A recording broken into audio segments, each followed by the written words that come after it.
शिवाजी का भूल गया था बड़े भाई।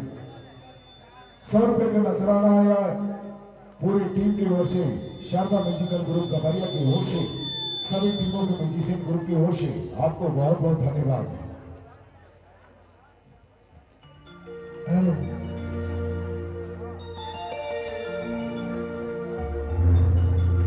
जितने भी आदर के उपस्थित आए छोटे बड़े और बुजुर्गों को मेरा सही दिल से हार्दिक हार्दिक अभिनंदन रहेगा।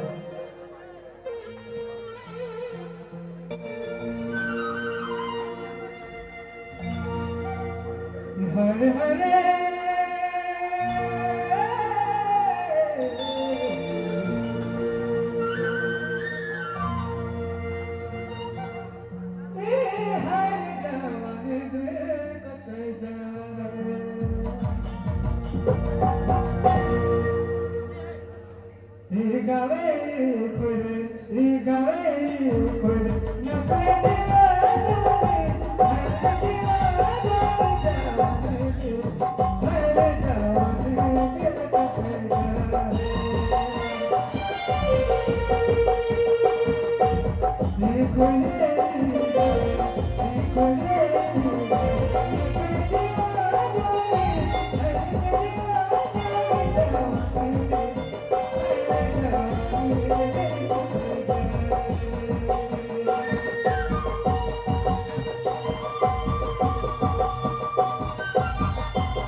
Hey,